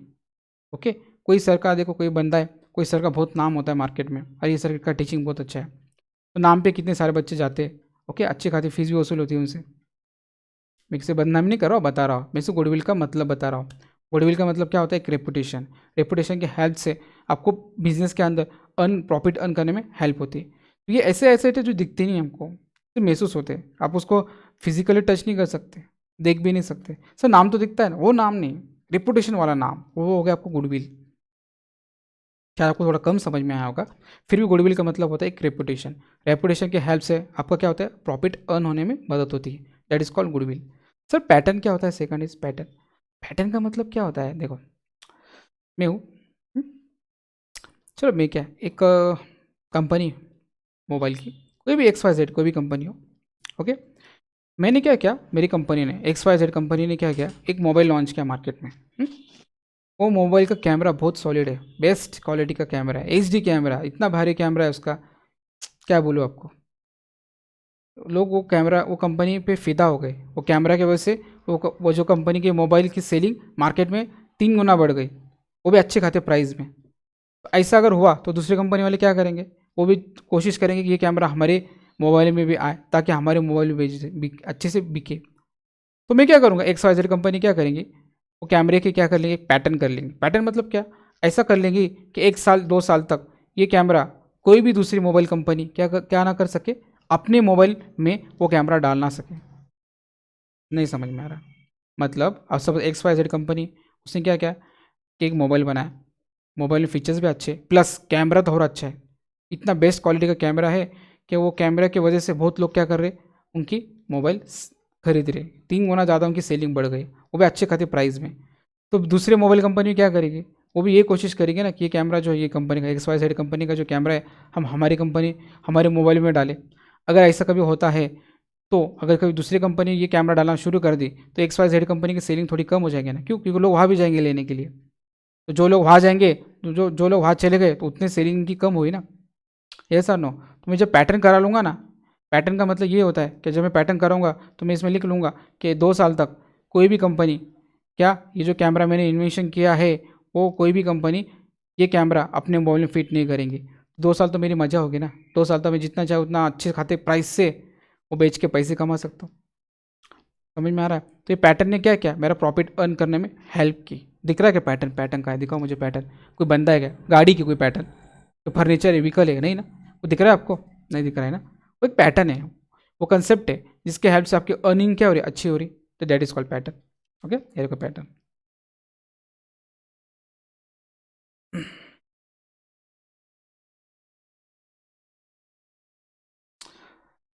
ओके, पैटर्न समझ में आया? एक होता है ट्रेडमार्क। ट्रेडमार्क का एक मतलब लोगो। एक्चुअली ट्रेडमार्क मतलब नाम, नाम ही होता है एक लोगो। ट्रेडमार्क होता है ना, हर चीज़ का एक सिंबल होता है, ट्रेडमार्क होता है, ट्रेड सिंबल देख के लोग फिदा हो जाते हैं, अरे नाम है वो कंपनी का, मार्क है। ट्रेडमार्क मतलब क्या, अलग अलग ट्रेडमार्क होते हैं ना। सपोज मैं मैंने क्या किया, कुछ चीज़ बनाया, एक्चुअली ऐसा होता नहीं, लेकिन एग्जांपल के तौर पे बता रहा हूँ। कुछ भी चीज़ बनाया, कोई एक पर्टिकुलर प्रोडक्ट बनाया, वो प्रोडक्ट को मार्केट में डिमांड नहीं है, मतलब लोग जानते ही नहीं मेरे प्रोडक्ट को, लेकिन मैंने कोई ऐसे कंपनी का सिंबल लिया, उनसे पूछ के, ओके, फ्रेंचाइजिंग करके, और उनको कहा मैंने, आपको मैं इतना इतना पैसा देता हूँ, आपका सिंबल मेरे इस पे लगाओ। जब आपका सिंबल मेरे पे लग जाएगा तो मेरी सेलिंग क्या हो जाएगी, बढ़ जाएंगे। लोग बोले अरे ये तो वही कंपनी का सिंबल है, और मैं बना भी रहा अच्छी क्वालिटी में। मैं ऐसा कर नहीं रहा हूँ, मैं आपको सिर्फ एग्जांपल बता रहा हूँ। ट्रेडमार्क, ट्रेडमार्क भी क्या करता है, प्रॉफिट को अर्न करने में, मतलब प्रॉफिट को बढ़ाने में हेल्प करता है। मतलब ये जो चीज़ें हैं ना, ट्रेडमार्क हो गए, पैटर्न हो गया, गुडविल हो गया, ये सब इंटेंजिबल है, ये आपको दिखती नहीं, ये फिजिकली नहीं है, इसे महसूस होते हैं। ये क्या करते हैं, आपके प्रॉफिट को अर्न करने में मदद करते हैं। जिस तरह से टेंजिबल एसेट है, जिस तरह से टेंजिबल एसेट में आपको मशीन आता है। ओके, ये जो मशीन है, ये मशीन की मदद से आप क्या करते हो, वाटर बॉटल बनाते हो। मैं वाटर बॉटल बनाता हूँ और बेचता हूँ, हमारा प्रॉफिट में कमाता हूँ। इसके अलावा भी कुछ ऐसे एसेट है जो इंटेंजिबल है वो आपको दिखते नहीं, लेकिन उनकी हेल्प से आपको प्रॉफिट का मतलब आपकी प्रॉफिट को बढ़ने में, इंक्रीज होने में मदद होती है, आपका प्रॉफिट अच्छा खाता अर्न हो जाता है आपको। तो ये सब चीज़ें जो दिखती नहीं है जिसके से प्रॉफिट बढ़ता है, तो ये एसेट्स को हम कहेंगे इंटेंजिबल एसेट। ओके, समझ में आ रहा है? तो इंटेंजिबल एसेट है, ये भी एक फिक्स एसेट ही है, क्योंकि एक बार मेरा गुडविल आया, नाम हो गया, तो एक दिन के लिए होता है कि नहीं, कई सालों तक गुडविल होता है मेरा। मैंने एक बार पैटर्न करवा लिया 2-3 सालों तक, तो 2-3 साल तक मेरी तो मज़ा है ना। ट्रेडमार्क, एक बार मेरा लोगो, मेरा नाम लोगों के दिमाग में फिट हो गया, वो नाम के बेस पे मैं कई पैसे कमा रहा हूँ। ओके, कई साल तक कमाऊंगा ना, तो ये फिक्स एसेट है, इससे मुझे कई सालों तक प्रॉफिट होने वाला है। लेकिन ये कौन सा फिक्स एसेट है? इंटेंजिबल वाला, दिखने वाला नहीं। दिखने वाला फिक्स एसेट, दिखने वाला जो टेंजिबल एसेट है वो कौन सा है? Vehicle, building, furniture, land. Okay, got it? समझ में आ रहा है कि नहीं? Okay, next. अब मैंने आपको पढ़ाया था एसेट। एसेट मतलब क्या? जो चीज़ अपनी खुद की है उसे हम लोग एसेट मानेंगे। एसेट आपको कुछ भी हो सकता है। सही आया था, देखो एक बार आपको और लिंक करा देता हूँ। देखो, मैंने आपको ना ये दो चीज़ पढ़ाया था एसेट्स के अंदर, मैं भूल गया अभी बताने का, लिंक करवाना। Asset and types of asset. Asset मतलब जो चीज़ आपकी खुद की है, उसके अंदर मैंने आपको बताया था लैंड और पैटर्न। अब लैंड और पैटर्न का मतलब समझ में आया? लैंड और पैटर्न ये क्या है? इनटेंजिबल एसेट है, इनटेंजिबल एसेट। और इसके अलावा जितने दिख रहे नहीं है, furniture, building, plan, machinery, motor car, office premises, debtor, cash, land, computer, ये आपका कौन सा एसेट है? फिक्स। ओके, टेंजिबल एसेट, दिखने वाला एसेट है। ओके, इससे आपके एसेट मतलब जो चीज़ आपकी खुद की है और इससे आप क्या करते हो? प्रॉफिट कमाते हो, वो हो गया आपका एसेट। एसेट दो तरीके का होता है, एक फिक्स एसेट और एक होता है करंट एसेट। अब करंट एसेट मैंने स्टार्ट नहीं किया है, समझ में आ रहा है? यस और नो? अब ये जो डेटर्स है ना, कैश, बैंक बैलेंस, ये करंट एसेट है। कौन सा एसेट है? आएगा अभी छोड़ दो, उसको बताऊंगा मैं। अब इतना याद रखो, एसेट्स का मतलब मैंने पढ़ा दिया। ओके, एसेट में आता है एक फिक्स एसेट, एक आता है करंट एसेट। करंट एसेट मैंने अभी तक नहीं पढ़ा, अभी पढ़ाऊंगा। एसेट्स में जो आता है एक फिक्स एसेट। फिक्स एसेट दो टाइप के होते हैं, ये आता है ना, देखो ये फिक्स एसेट था ना, लैंड, बिल्डिंग, मशीनरी, ये फिक्स एसेट है। लेकिन फिक्स एसेट आपको दो टाइप के, एक टेंजिबल और एक इनटेंजिबल। टेंजिबल मतलब क्या? जिसको आप सीन देख सकते हो, टच कर सकते हो, फील कर सकते हो, वो हो गया आपका फिक्स एसेट। और एक इनटेंजिबल एसेट मतलब क्या? जिसको आप देख नहीं सकते, टच नहीं कर सकते, फील भी नहीं कर सकते, पर वो आपको क्या करता है? प्रॉफिट कमाने में मदद करता है, और आपके बिजनेस में कई दिनों तक, कई सालों तक रहता भी है। उससे आप, इसलिए हम उसको इनटेंजिबल एसेट कहेंगे। ओके, समझ में आया? क्योंकि अपना फिक्स एसेट दो पार्ट में डिवाइड है, एक टेंजिबल में और एक इनटेंजिबल में। अब हो गया आपका फिक्स एसेट। अब आपका आता है current asset. Sir current asset क्या होता है? तो देखो, फिक्स मतलब क्या? जो कंटिन्यू बिजनेस में फिक्स रहता है। और करंट मतलब क्या? जो आता जाता रहता है। सर आता जाता मतलब क्या? सुनो, अब इसको मैं बहुत अच्छे से एक्सप्लेन करता हूँ। The asset which keeps on moving in और out of business and amount of which keeps on changing are called as current asset. क्या बोला मैंने? The asset which keeps on moving in और आउट, ऐसा asset जो business से बाहर जाता भी है और बिजनेस के बाहर अंदर आता भी है। फिक्स एसेट नहीं आता, एक बार आपने खरीद लिया, बात खत्म, वो आएगा भी नहीं और जाएगा भी नहीं। एक बार आ गया तो काफ़ी दिनों बाद जाएगा। तो करंट एसेट का वैसा नहीं होता है, वो कीप्स ऑन मूविंग इन और out of business and amount of which keeps on changing are called as current asset. और इसके अमाउंट भी बदलती रहती है कंटिन्यू। थोड़ा कंफ्यूज है ना? आएगा, समझेगा, मैं आपको करंट एसेट बहुत अच्छे से समझाऊंगा, अब तो शुरुआत है। The asset which remains in the business for short time and can convert it into cash easily are called as current asset. ये ऐसा एसेट है जो बिजनेस में बहुत कम देर के लिए रहता है, एक एक दो दो साल के लिए रहता है, 2 महीना 3 महीने के लिए भी रहता नहीं है, शॉर्ट टाइम रहता है, विद इन 1 ईयर रहता है उसका टाइम। ओके, और वो बहुत पट से ईजिली क्या होता है? कन्वर्ट होता है, किस में? कैश में। उसे हम क्या कहेंगे? Current asset. तो करंट एसेट क्या होता है? डेटर्स, स्टॉक, कैश और बिल रिसीवेबल। मैं इसके बारे में और अच्छे से बताऊँ, उसे सुनते रहो अभी। ये करंट एसेट के एग्जाम्पल्स हैं। क्या ये एग्जाम्पल है? ये बात समझ में आई? अब ये दिख रहा है, ये जो लिखा है इसको मैं आपको 2 मिनट के बाद पढ़ाता हूँ। पहले आपको मैं हर एक बात बताना चाहता हूँ, वो सिखा देता हूँ। अब ये debtors, cash, stock, bill receivables क्या है, मैं पहले इसके एग्जांपल्स थोड़े एक चार्ट के थ्रू दिखाता हूँ। ओके, अब देखो ये चार्ट है आपके सामने। ओके, मैंने क्या किया? कैश, कैश तो आपका एसेट है, क्योंकि जो चीज़ अपनी है वो आपका एसेट है। लेकिन कैश कौन सा एसेट है? करंट एसेट है। क्यों करंट एसेट है? ध्यान से सुनो। हम्म, मेरे पास 3 लाख कैश है, वो आपका एसेट है। मेरे पास बिजनेस में वो पड़ा हुआ है। मैंने क्या किया? वो एसेट को, वो करंट एसेट को मतलब कैश को मैंने क्या किया, यूज़ किया, क्या लाने के लिए, रॉ मटेरियल लाने के लिए। मैंने 2 लाख का क्या किया, रॉ मटेरियल खरीद लिया। अब ये कैश, ये एसेट, ये कैश मेरे बिजनेस में था, मैंने ला के रखा, ओके। अब मैंने क्या कर लिया, उसको कन्वर्ट कर लिया, इजीली कन्वर्ट कर लिया ना। कैश का यूज़ करके मैंने क्या ले लिया, रॉ मटेरियल खरीद लिया। तो रॉ मटेरियल मेरा क्या हो गया, एसेट ही, लेकिन कौन सा एसेट है वो, करंट एसेट, ओके। अब रॉ मटेरियल को मैंने क्या, क्यों करंट एसेट है, क्योंकि रॉ मटेरियल मेरे बिजनेस में कितना रहेगा, हार्डली 2 ही महीना रहेगा। क्यों, क्योंकि मैं उसका कन्वर्ट कर रहा हूँ ना। जैसे कैश था, कैश मेरे पास ला के रखा था 1 महीना था, 1 महीने के बाद मैंने कैश क्या कर लिया, किसी और को दे दिया, मतलब पेमेंट कर लिया, और उसके बदले मैंने क्या खरीद लिया, रॉ मटेरियल, ओके। फिर रॉ मटेरियल था मेरे कंपनी में 2 महीना, रॉ मटेरियल का कन्वर्ट मैंने किस में कर लिया, फिनिश गुड में। सपोज मेरा किसका बिजनेस है, वाटर बॉटल,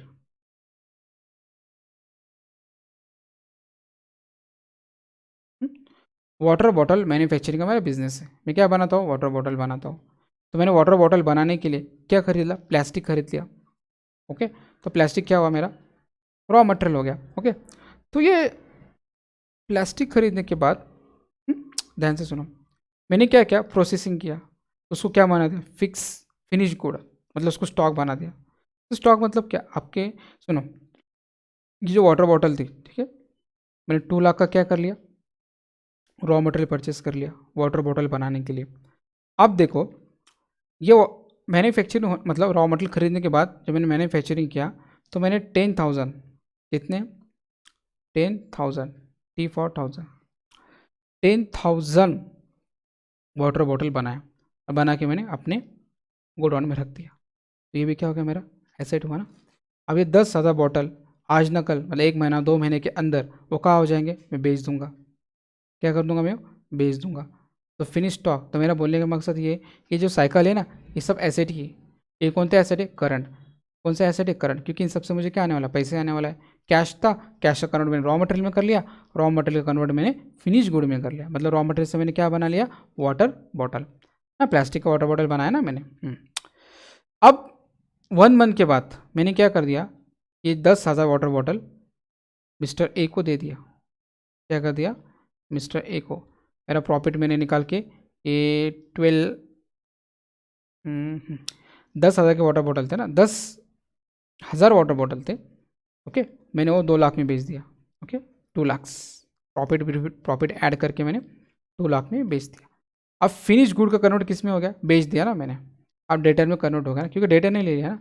अब मैंने कहा था ना, डेटर पे आपका एसेट है, क्यों, ये 2 लाख रुपए डेटर से मुझे क्या आने वाले, एक ना दिन 2 महीने, सपोज मैंने ये डेटर, मिस्टर ए जो है आपको डेटर है, ये डेटर ने आपसे 10,000 वाटर बॉटल ले लिया 2 लाख में, और कहा मैं आपको 2 महीने बाद पेमेंट करूँगा, 2 मंथ्स के बाद मैं आपको क्या करूँगा, पेमेंट कर दूंगा, ठीक है। तो मुझे डेटर से क्या आने वाला है, पेमेंट आने वाला है। तो डेटर भी मेरा क्या हुआ, एसेट्स हो गया, ओके। 2 महीने का ही एसेट है ना। जब डेटर मुझे पैसे दे देगा, तो मेरे पास क्या आएगा, तो फिर क्या आ जाएंगे, कैश आ जाएंगी। कितने आ जाएंगे वो, 2 लाख, ओके। फिर 2 लाख में क्या करूँगा, इसका रॉ मटेरियल परचेस करूँगा, फिर उसका फिनिश गुड बनाऊंगा, फिर डेटर को बेचूंगा, फिर उससे मुझे क्या आएगा, कैश आएगा। तो ये एक प्रोसेस चलती रहेंगी। तो ये सब प्रोसेस करंट में तुरंत का कन्वर्ट हो रहा है। कैश का कन्वर्ट मैंने रॉ मटेरियल में कर लिया, ओके। रॉ मटेरियल कन्वर्ट मैंने वाटर बॉटल में कर लिया, ओके। अब वापस डेटर में, तो वाटर बॉटल बेच के मैंने फिर पैसा कमा लिया। और ये सब मैं कितने दिन में कर रहा हूँ, महीना 2 महीने के अंदर ही पूरी प्रोसेस कर रहा हूँ। याद रखो, जो चीज़ विद इन 1 ईयर के अंदर तुरंत कन्वर्ट हो जाती है कैश में, ओके, वो चीज़ को हम क्या कहेंगे, करंट एसेट। क्या कहेंगे, करंट एसेट। तो करंट एसेट का सबसे अच्छा एग्जांपल आपके जो यूज़ होने वाला है वो 3 ही, एक कैश, ओके, ओके, दूसरा आपका डेटर्स, एक होता है आपका स्टॉक जो आपके पास पड़ा हुआ है, वो आपका क्या हुआ, सभी करंट एसेट हुआ, क्योंकि ये तुरंत चेंज होते रहते हैं। आपको समझ में आ रहा है मैं क्या पढ़ा रहा हूँ, यस और नो, ओके। अब ये बात ध्यान से सुनो, और this asset are use to manage the current हर day to day activities in the business. याद रखो, दिस एसेट मतलब ये एसेट में जो कैश है ना, सब एसेट, लेकिन कैश के बारे में बताता हूँ मैं। हम लोग कैश क्यों यूज़ करते हैं बिजनेस में, बिजनेस को चलाने के लिए, डे टू डे बिजनेस को। यहाँ लिखा ना, दिस एसेट आर यूज, ये एसेट क्या यूज़ होते हैं generally, to manage the current how day to day business activity. Day to day business activity मतलब क्या, बिजनेस चलाने के लिए किस चीज़ की जरूरत पड़ती है, पैसों की। बिजनेस के कंपनी के अंदर अलग अलग काम के लिए क्या लगते हैं, पैसे लगते हैं। तो आप पैसे से क्या करते हैं, बिजनेस चलाते हैं, okay. They remains in business generally for period in the less than 1 year, और 1 साल के अंदर ही कन्वर्ट होते रहते हैं। And this asset are short term asset and change their form within the period of less than 1 year, और ये asset का फॉर्म चेंज होता रहता है। अब देखो ये कैश था, कैश से मैंने क्या कर लिया, रॉ मटेरियल, रॉ मतलब कैश का कन्वर्ट मैंने बाद में किस में कर लिया, स्टॉक में कर लिया। स्टॉक मतलब क्या, वाटर बॉटल, वाटर बॉटल मेरा स्टॉक हो गया, गुड्स हो गया। ये वाटर बॉटल को मैंने बेच दिया तो उसका कन्वर्ट किस में होगा, डेटर्स में। डेटर मुझे क्या देता है बाद में, फिर पैसे देता है। कि कैश, स्टॉक, डेटर्स, ये सब आपके क्या हो गए, विद इन 1 ईयर में चेंज होती है, ठीक है ना। This asset are short term asset and change their form, ये अपना फॉर्म क्या होता है, बदलते रहते हैं। कैश का कन्वर्ट स्टॉक में हो गया, स्टॉक का कन्वर्ट डेटर में होगा, फिर डेटर कन्वर्ट फिर कैश में होगा, तो ये चेंज होते रहते हैं। तो ये सब आपको क्या हुआ, करंट एसेट हुआ। क्या हुआ ये सब आपके, करंट एसेट। समझ में आ रहा है, ओके। अभी दूसरा ये बिल्स रिसीवेबल। बिल रिसीवेबल का मतलब मैं हर एक बार बाद में बताऊंगा, बिल ऑफ आएगा तब बताऊंगा। सो याद रखो बिल रिसीवेबल भी क्या हुआ आपका, करंट एसेट ही हो गया। समझ में आ रहा है या नहीं आ रहा है, यस और नो, व्हाट इट, ओके। समझ में आया, ध्यान दो। अब मैंने एसेट के आपको दो तरीके पढ़ा दिए। फर्स्ट एसेट मतलब क्या, जो चीज़ आपकी खुद की एसेट को तीन पार्ट में डिवाइड है। पहला पार्ट है आपका फिक्स एसेट, दूसरा पार्ट फिक्स एसेट के अंदर टेंजिबल और इनटेंजिबल एसेट भी होते हैं। दूसरा पार्ट है आपका, एक हो गया फिक्स, दूसरा हो गया आपका अभी जो आपको पढ़ाया था 2 मिनट पहले, उस दूसरा जो पार्ट था उसका नाम क्या था, अभी पढ़ाया था 2 मिनट पहले, ये क्या कहते हैं आपको, करंट एसेट, ओके। और थर्ड पार्ट है आपका fictitious asset, okay. Fictitious assets क्या होता है आपका, ये वो एसेट है, ओके, ये क्या है, वो एसेट है, ये रियल में एग्जिस्ट नहीं है। मैं आपको एग्जांपल देता हूँ फिलहाल, उसको छोड़ो। सुनो, मेरी जो कंपनी है ना, ध्यान से सुनो। फिक्टिशियस एसेट्स का मतलब क्या होता है, ध्यान से सुनो। ये एसेट लटकने वाले एसेट होते हैं। सर लटकने वाले मतलब क्या, सुनो ध्यान से। मैंने क्या किया, नवा बिजनेस स्टार्ट किया। क्या क्या मैंने, एक न्यू बिजनेस स्टार्ट किया, ओके। बहुत बड़ा कपड़ों का क्लोथ शॉप मैंने स्टार्ट किया। अब मैं चाहता हूँ कि ये क्लोथ शॉप सारे सिटी को, इसको जितनी मेरी जो सिटी है, एरिया है, सबको मालूम पड़े। तो मैं क्या करूँगा, एक हेवी एडवर्टाइज करूँगा। क्या करूँगा, हेवी एडवर्टाइज, मतलब काफ़ी पैसे 2-3 लाख रुपए इन्वेस्ट करूँगा और एडवर्टाइज करूँगा, जगह जगह बैनर लगाऊंगा, ओके। टीवी में ऐड दूंगा, अलग अलग तरीके, अलग अलग जो सोर्स होते हैं एडवर्टाइजिंग के, वहाँ पैसे पे करके मैं अपनी क्लोथ शॉप की क्या करूँगा, एडवर्टाइज करूँगा। और ये एडवर्टाइज करने के लिए मैंने क्या कर दिया, 4 लाख खर्च, सपोज मैंने मान लो मैंने 4 लाख खर्चा कर दिया और सारे सिटी को बता दिया, सारे लोगों को मालूम पड़ गया कि मेरे क्या है खुद का, कि पर्टिकुलर ऐसा ऐसा एक शॉप एक सिटी के अंदर क्या हुआ, ओपन हुआ है।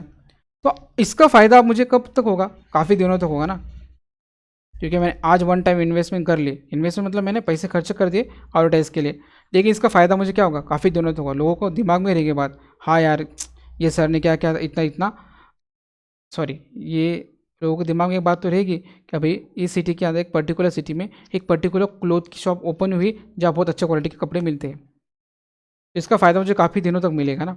तो मतलब ध्यान से सुनो। अब डेफर्ड का जो मतलब ये नहीं, डेफर्ड डेफर्ड मतलब लटकाना, मतलब ये जो खर्चा कर रहा हूँ मैं काय के लिए, रेवेन्यू कमाने के लिए। मतलब सपोज मेरा 4 लाख रुपए क्या हुआ है, खर्चा हुआ है। तो ये जो खर्चा है ना 4 लाख रुपए, मैं क्या करूँगा, अभी आपको ना शायद ये नहीं समझ में आएगा, ये थोड़ा हायर लेवल का कंसेप्ट है, थोड़ा सा बता देता हूँ।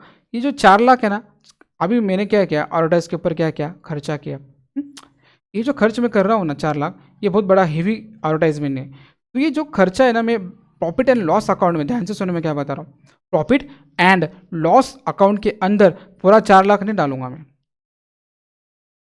सर क्यों, ये तो खर्चा है 4 लाख, तो प्रॉफिट लॉस अकाउंट में डेबिट साइड में 4 लाख डाल दो। अब आपको प्रॉफिट लॉस अकाउंट क्या है मालूम नहीं, डेबिट साइड क्या है आपको मालूम नहीं, कैसा बनता है ये भी नहीं मालूम। सिर्फ इतना याद रखो, प्रॉफिट लॉस अकाउंट के अंदर डेबिट साइड में सारे खर्चे आते हैं। तो एडवर्टाइजमेंट ये भी मेरा खर्चा है, तो मैं 4 लाख नहीं डालूंगा, मैं क्या करूँगा 1 ही लाख डालूंगा।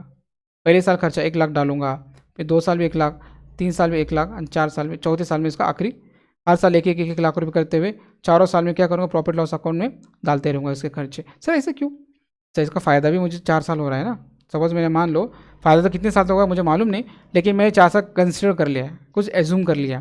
तो डेफर रेवेन्यू एक्सपेंसेस ऐसा रहता है कि खर्चा लटकता है, ये लटका दिया ना मैंने। देखो डेफर मतलब क्या, लटकाना। ये खर्चा मैंने क्या कर दिया, 1 साल ये साल डाल दिया, और खर्चा अगले साल नेक्स्ट ईयर का डाल दिया, और नेक्स्ट ईयर करते करते करते मैंने क्या कर दिया, चारों साल इसका हल्लू हल्लू करते हुए मैंने बैलेंस शीट में धीरे धीरे मैंने क्या कर दिया, इसका खर्चा बैलेंस शीट में, sorry profit and loss account में डाल दिया। सर ये खर्चा हुआ तो एसेट क्यों बोला है, तो इसको फिक्टिशियस एसेट क्यों बोला है सर, इसलिए बोला है क्योंकि ये एडवर्टाइज का जो खर्चा है हुआ ना, इससे लोगों को मालूम पड़ रहा है, तो इसका जो मुझे फ़ायदा होगा हलो हलो धीरे धीरे होगा ना।